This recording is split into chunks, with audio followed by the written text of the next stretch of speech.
Hello friend, स्वागत है आपके अपने यूट्यूब चैनल विमलीज कोचिंग क्लासेस में। हम आशा करते हैं कि दोस्तों आप लोग एकदम स्वस्थ और मस्त होंगे और सीटेट एग्जाम की प्रिपरेशन बहुत ही अच्छे ढंग से कर रहे होंगे। आज की क्लास में हम आपको सीटेट एग्जाम के लिए हिंदी का एक मॉक टेस्ट कराने जा रहे हैं। इस मॉक टेस्ट को आप लोग दीजिए और देखिए कि कितने प्रश्न आपके सही हो रहे हैं। अगर आप भी इस मॉक टेस्ट को देना चाह रहे हैं तो हम आपको बता दें कि अपने पास आप एक रफ और एक पेन लेकर के जरूर बैठें। इससे क्या होगा कि जैसे आप कोई भी प्रश्न हमारे साथ आप पढ़ेंगे, अगर यह प्रश्न आपका सही हो जा रहा है तो उसके सामने क्या कर लेंगे, टिक कर लेंगे। जैसे पहला प्रश्न आपने पढ़ा 121 नंबर का आपका सही हो गया, टिक कर लेंगे। दूसरा प्रश्न आपका गलत हो गया, इसको क्या कर लेंगे, क्रॉस कर लेंगे। तो अपने पास एक रफ और एक पेन लेकर के अवश्य ही आप बैठें, तभी आप मॉक टेस्ट देंगे और तभी आप एनालिसिस कर पाएंगे कि आज के मॉक टेस्ट में हिंदी के 30 प्रश्नों में आपके कितने सही हो रहे हैं। आइए हम लोग चलते हैं मॉक टेस्ट के पहले प्रश्न पे। जैसा कि पहला प्रश्न हमारे सामने है 121 नंबर का। हमारे साथ इन प्रश्नों को आप पढ़िए और इनके ऑप्शंस को भी पढ़िए, लेकिन हमसे पहले आप आंसर देने का प्रयास कीजिएगा।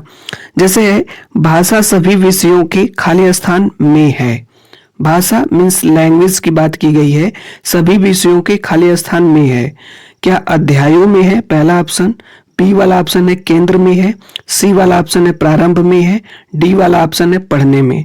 भाषा सभी विषयों के खाली स्थान में है, अध्यायों में, दूसरा ऑप्शन है केंद्र में, तीसरा ऑप्शन है प्रारंभ में और चौथा ऑप्शन है पढ़ने में। इसका आंसर आप लोग बताएंगे कौन सा सही होगा। तो शायद आप लोग इसका आंसर सोच लिए होंगे, इसका कौन सा ऑप्शन सही होगा। तो इसका बी वाला ऑप्शन सबसे बेस्ट होगा, केंद्र में। यानी जो भाषा होती है सभी विषयों के केंद्र में है। पहले का बी वाला ऑप्शन आपका सही हो जाएगा। अगली प्रश्न पे चलते हैं। अगला प्रश्न हमारा है 122 नंबर का। देखिए दोस्तों, सीटेट के प्रश्नों को आप अच्छे से पढ़ेंगे, समय देंगे और ऑप्शंस को भी आप दोस्तों पढ़ने में समय देना होगा आपको। अगर आप जल्दबाजी करेंगे तो आपका प्रश्न गलत हो जाएगा, निश्चित रूप से गलत हो जाएगा। इसलिए कोई जल्दबाजी नहीं है, आराम से हम लोग पढ़ेंगे प्रश्नों को और उनके ऑप्शंस को भी बहुत ही अच्छे ढंग से आपको पढ़ना है। चलिए देखते हैं। कविता का एक निश्चित अर्थ होता है जिसे सभी विद्यार्थियों को पढ़ना चाहिए। कहा गया है कि कविता का एक निश्चित अर्थ होता है जिसे सभी विद्यार्थियों को पढ़ना चाहिए। इस कथन के बारे में आप मानते हैं कि, इस कथन के बारे में आप मानते हैं कि, पहला ऑप्शन है सभी विद्यार्थी अपने अनुभव और परिवेश में ही कविता सीखते हैं, पहला वाला ऑप्शन है। दूसरा है कवि ने कविता का एक अर्थ में लिखी, हर विद्यार्थी को समझना चाहिए। दूसरा ऑप्शन है अलग अलग अर्थ समझने से पढ़ने की प्रक्रिया बाधित होता है और चौथा ऑप्शन है किसी कविता को एक निश्चित अर्थ के साथ पढ़ना चाहिए। देखिए, हम आपको बता दें कि कैसे आपको आंसर्स को रिमूव करना, हटाना है। चार ऑप्शंस में से कोई एक ही आंसर सही होगा।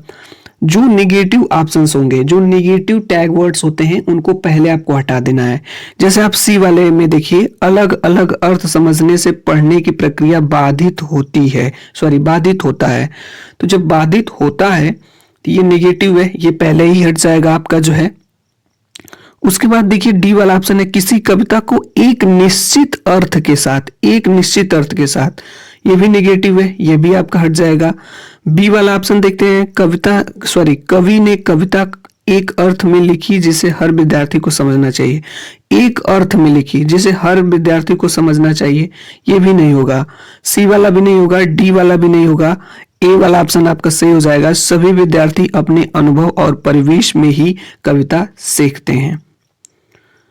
चलिए अगले प्रश्न पे चलते हैं हम लोग। अगला प्रश्न हमारा 123 नंबर का। आइए देखा जाए।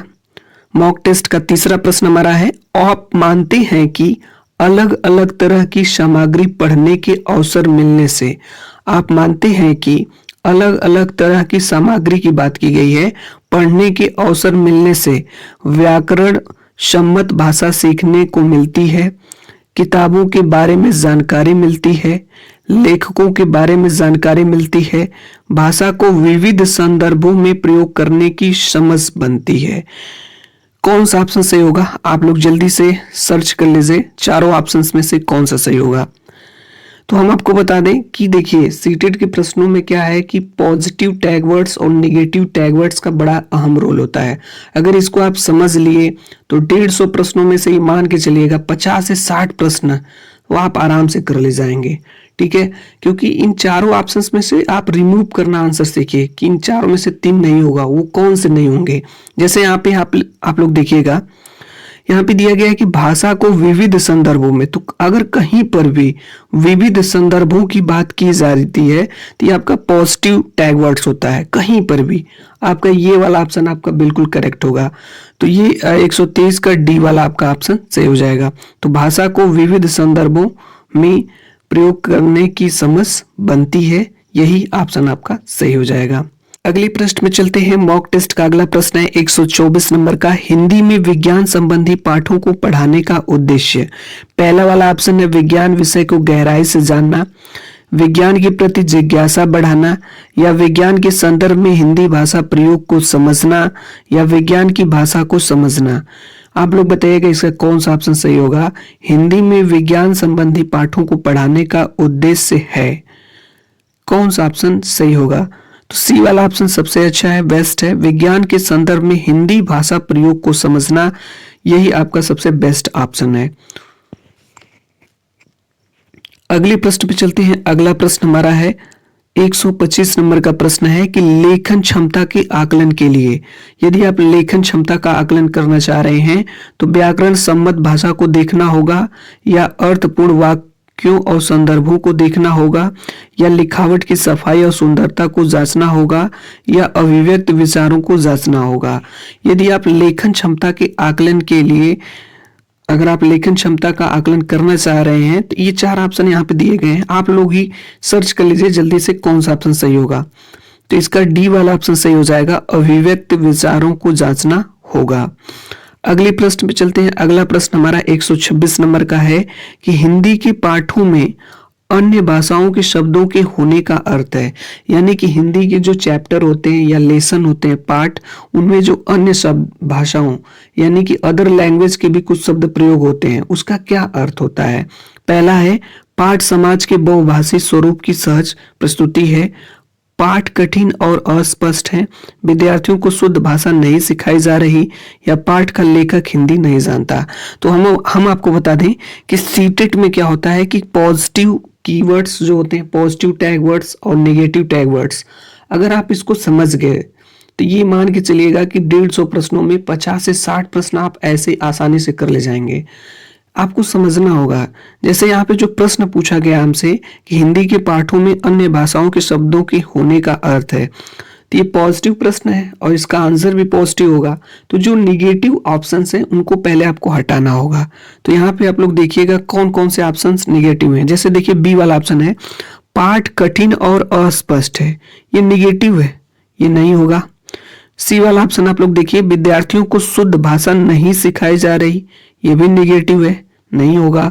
डी वाला ऑप्शन है पाठ का लेखक हिंदी नहीं जानता, ये भी निगेटिव है, देखिए नहीं जानता। तो ये नेगेटिव ऑप्शन आपको हटा देना होगा। अगर प्रश्न आपसे पॉजिटिव पूछे तो आंसर भी पॉजिटिव। अगला प्रश्न है मॉक टेस्ट का 131 नंबर का कि भाषा केवल अभिव्यक्त का माध्यम ही नहीं बल्कि स्वयं से खाली स्थान का माध्यम है। यानी जो लैंग्वेज होती है केवल अभिव्यक्ति का माध्यम ही नहीं बल्कि स्वयं से खाली स्थान का माध्यम है। पहला पढ़ने का, दूसरा वाला ऑप्शन बी बातचीत का, सी सुनने का, डी लिखने का। आप लोग बताइए कौन सा ऑप्शन सही होगा। तो इसका बी वाला ऑप्शन हो जाएगा बातचीत का। यानी भाषा केवल अभिव्यक्ति का माध्यम ही नहीं बल्कि स्वयं से बातचीत का भी माध्यम है, कम्युनिकेशन का, कन्वर्सेशन का भी माध्यम है। 132 नंबर का प्रश्न है कि लड़के होकर रोते हो, यह कथन। पहला वाला ऑप्शन है भाषा को अध्यापकों की दृष्टि से पढ़ने को बाध्य होता है। बी वाला ऑप्शन है भाषा को जेंडर की दृष्टि से पढ़ने को बाध्य करता है। सी वाला ऑप्शन है भाषा को व्याकरण की दृष्टि से पढ़ने को बाध्य करता है। डी वाला ऑप्शन है भाषा को बच्चों की दृष्टि से पढ़ने को बाध्य करता है। तो ये 4 ऑप्शन है, आप लोग बताइएगा कौन सा ऑप्शन सही होगा। तो इसका बी वाला ऑप्शन सही हो जाएगा, भाषा को जेंडर की दृष्टि से पढ़ने को बाध्य करता है। तो देखिए जेंडर से एक प्रश्न तो आना तय है और बाकी एक प्रश्न विकार से, ये 2-3 प्रश्न तो जरूर आते हैं पेडोलॉजी में, क्योंकि जेंडर और एक विकार से पूछ ही लिया जाता है प्रश्न। अगले प्रश्न पे चलते हैं हम लोग। 133 नंबर का प्रश्न है, पूछा गया है कि कहानी के संदर्भ में कौन सा कथन उपयुक्त लगता है। कहानी के संदर्भ में कौन सा कथन उपयुक्त लगता है। पहला, कहानी में शुरुआत होना आवश्यक है, कहानी में शुद्ध भाषा होना आवश्यक है, कहानी में कथानक का होना आवश्यक है, कहानी में संवाद होना आवश्यक है। कौन सा ऑप्शन होगा आप लोग बताइएगा। कहानी के संदर्भ में कौन सा कथन उपयुक्त लगता है, तो इसमें सी वाला ऑप्शन हो जाएगा आपका, कहानी में कथानक का होना आवश्यक है। अगले प्रश्न पे चलते हैं। अगला प्रश्न हमारा 134 नंबर का है कि एक भाषा के अध्यापक को बच्चों में अलंकारिक भाषा प्रयोग की समझ विकसित पर बल देना चाहिए, विविध संदर्भों में भाषा प्रयोग की क्षमता विकसित करने पर बल देना चाहिए, या शुद्ध भाषा प्रयोग की क्षमता विकसित करने पर बल देना चाहिए, या भाषा सिद्धांतों की समझ विकसित करने पर बल देना चाहिए। कौन सा ऑप्शन सही होगा। एक भाषा के अध्यापक को बच्चों में 134 नंबर का बी वाला होगा। अभी हम आपको बताए हैं कि विविध संदर्भों का अगर कहीं पर भी ऑप्शन में प्रयोग हुआ है तो ये पॉजिटिव टैग वर्ड्स होते हैं और ज्यादातर चांस होते हैं कि ये सही हो। अगर ये किसी ऑप्शन में आ जाए तो आप इसको सही कर लीजिएगा। अगला प्रश्न हमारा 135 का है नंबर का है, कोई भाषा किसी भी लिपि में लिखी जा सकती है, इस कथन पर आपकी राय है कि। कोई भाषा किसी भी लिपि में लिखी जा सकती है, इस कथन पे आपकी राय है कि। पहला वाला ऑप्शन ए, यह बहुत हद तक संभव है। बी वाला ऑप्शन, हर भाषा की अपनी लिपि होती है। सी वाला ऑप्शन, भाषा और लिपि के बीच एक सीधा संबंध है। और डी वाला ऑप्शन है, यह बिल्कुल संभव नहीं। 135 का, तो यह बिल्कुल संभव नहीं, नेगेटिव ऑप्शन नहीं होगा। तो यहाँ पे बी वाला ऑप्शन सबसे बेस्ट है, हर भाषा की अपनी लिपि होती है। सीटेट एग्जाम में जो आपके हिंदी के 30 प्रश्न पूछे जाते हैं, उन 30 प्रश्नों में 15 प्रश्न आपके जो है पेडागोगी से पूछे जाते हैं, बाकी 15 प्रश्न आपके जो है पैराग्राफ से पूछ लिए जाते हैं, जिसमें 2 पैराग्राफ दिए होते हैं। तो इन 15 प्रश्न जो पेडागोगी के पूछे गए थे हम लोगों ने ऊपर कर लिया। अब हम लोग चलते हैं सीधे पैराग्राफ पे। यहाँ पे पैराग्राफ के प्रश्न दिए गए हैं, जैसे दिया गया है यहाँ पे 136 से 143 तक, इसको पढ़ना है और इस पे आधारित नीचे प्रश्न दिए गए हैं, उनके उत्तर इसी पैराग्राफ से आपको मिलेंगे। आइए पढ़ते हैं। दिया गया है कि भारत 15 अगस्त 1947 को आजाद हुआ। इस आजादी के लिए पूरे देश की जनता ने एक लंबा और मुश्किल संघर्ष चलाया था। इस संघर्ष में समाज के बहुत सारे तबकों की हिस्सेदारी थी। तरह तरह की पृष्ठभूमि के लोगों ने इसमें भाग लिया। वे स्वतंत्रता, समानता तथा निर्णय प्रक्रिया में हिस्सेदारी के विचारों से प्रेरित थे। औपनिवेशिक शासन के तहत लोग ब्रिटिश सरकार से भयभीत रहते थे। वे सरकार के बहुत सारे फैसलों से असहमत थे, लेकिन अगर वे इन फैसलों की आलोचना करते तो वे उन्हें खतरों का सामना करना पड़ता था, भारी खतरों का सामना करना पड़ता था। स्वतंत्रता आंदोलन ने यह स्थिति बदल डाली। राष्ट्रवादी खुलेआम ब्रिटिश सरकार की आलोचना करने लगे और अपनी मांगे पेश करने लगे। आगे देखते हैं। यहाँ पे दिया गया है 1885 में ही भारतीय राष्ट्रीय कांग्रेस ने मांग की कि विधायिका में निर्वाचित सदस्य होने चाहिए और उन्हें बजट पर चर्चा करने एवं प्रश्न पूछने का अधिकार मिलना चाहिए।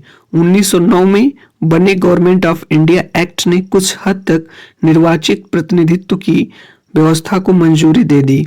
हालांकि ब्रिटिश सरकार के अंतर्गत बनाई गई ये शुरुआती विधायिकाएं राष्ट्रवादियों के बढ़ते जा रहे दबाव के कारण ही बनी थी, लेकिन इनमें भी सभी वयस्कों ने न तो वोट डालने का अधिकार दिया गया था और न ही आम लोग निर्णय प्रक्रिया में हिस्सा ले सकते थे। तो ये हमारा पैराग्राफ था और इस पे आधारित प्रश्न पूछे गए हैं। तो इस पैराग्राफ को आप लोग देख लीजिए, अच्छे से समझ लीजिए। अगर आप इसको नहीं समझेंगे तो आप प्रश्न निश्चित रूप से नहीं कर पाएंगे।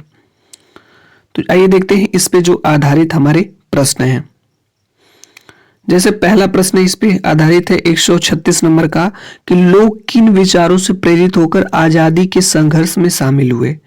लोग किन विचारों से प्रेरित होकर आजादी के संघर्ष में शामिल हुए। ए वाला ऑप्शन है स्वतंत्रता, बी वाला ऑप्शन है समानता, डी वाला ऑप्शन है निर्णय प्रक्रिया में हिस्सेदारी और डी वाला ऑप्शन है ये सभी। कौन सा ऑप्शन। तो तीनों है, स्वतंत्रता से भी प्रेरित होकर के, समानता से भी, निर्णय प्रक्रिया में हिस्सेदारी से भी, इसलिए आपका जो है डी वाला ऑप्शन सही हो जाएगा, ये सभी। 137 नंबर का प्रश्न है कि आजादी के लिए संघर्ष किसने चलाया। आजादी के लिए संघर्ष किसने चलाया। देश की जनता ने, ब्रिटिश सरकार ने, सदस्यों ने, भारतीय राष्ट्रीय कांग्रेस ने। आप लोग बताइए कौन सा ऑप्शन सही होगा। तो ये निश्चित रूप से पढ़ने से ही पता चल जा रहा है। आजादी के लिए संघर्ष जो है देश की जनता ने चलाया, तो ऑप्शन नंबर ए सही हो जाएगा, पहला वाला, देश की जनता ने। 138 नंबर का प्रश्न है, निम्नलिखित में से लोकतांत्रिक व्यवस्था का मूल्य कौन सा है। लोकतांत्रिक व्यवस्था का मूल्य कौन सा है। पहला वाला ऑप्शन है आपका समानता, बी वाला ऑप्शन है स्वतंत्रता, सी वाला ऑप्शन है विचारों की अभिव्यक्ति और डी वाला ऑप्शन है ये सभी। लोकतांत्रिक व्यवस्था का मूल्य कौन सा है। 138, तो आपका समानता भी है, स्वतंत्रता भी है, विचारों की अभिव्यक्ति भी है, इसलिए आपका ऑप्शन नंबर डी सही हो जाएगा, ये सभी। अगले प्रश्न पे चलते हैं। अगला प्रश्न हमारा है 139 नंबर का है कि आंदोलन का क्या असर पड़ा। पहला, सरकार की खुलकर आलोचना होने लगी, बी वाला ऑप्शन है लोगों की हिस्सेदारी मिल गई, सी वाला ऑप्शन लोकतंत्र स्थापित हो गया और डी वाला ऑप्शन है ब्रिटिश शासक चले गए। बताइए कौन सा ऑप्शन सही होगा। तो जब आंदोलन हुआ तो सरकार की खुलकर आलोचना हुई थी, ए वाला ही ऑप्शन आपका सही हो जाएगा, पहला वाला।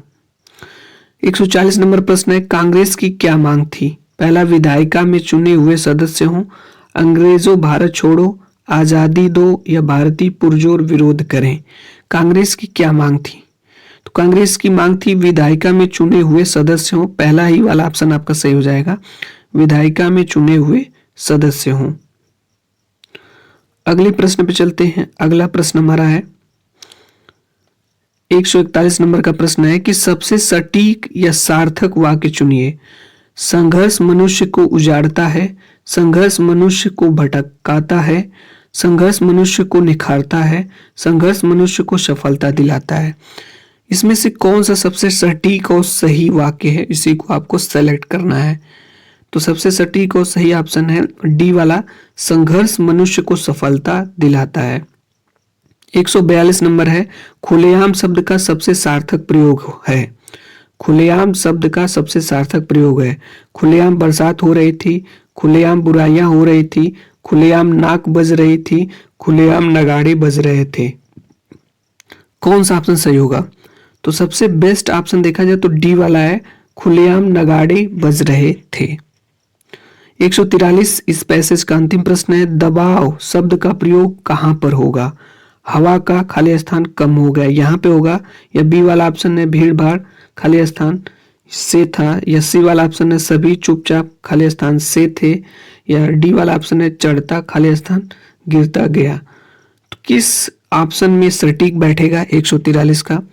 पहला ही वाला ऑप्शन आपका सही हो जाएगा, हवा का दबाव कम हो गया। अक्सर करके इस तरह के वाक्य हम लोग बोलते हैं, तो 143 का ए हो जाएगा। आगे चलते हैं। आगे हमारा ये भी आपका पैराग्राफ है और इसमें देखिए 144 से लेकर 150 तक प्रश्न है। दिए गए प्रश्नों के सबसे सही और उपयुक्त वाले विकल्पों को चुनिए। तो ये आपकी एक कविता है, इसको पढ़ते हैं हम लोग।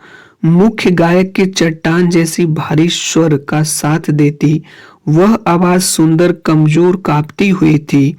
वह मुख्य गायक का छोटा भाई है या उसका शिष्य, या पैदल मुख्य गायक की गरज में वह अपनी गूंज मिलाता आया है।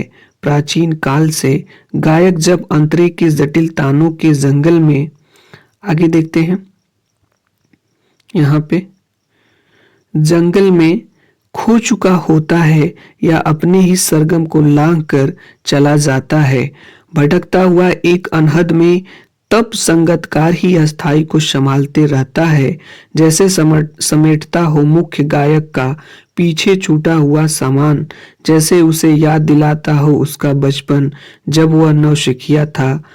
तार सप्तक में जब बैठने लगता है उसका गला, प्रेरणा साथ छोड़ती हुई उत्साह अस्त होता हुआ, आवाज से राग जैसा कुछ गिरता हुआ। आगे चलते हैं। थोड़ी सी ये कविता बड़ी है आपकी, ठीक है।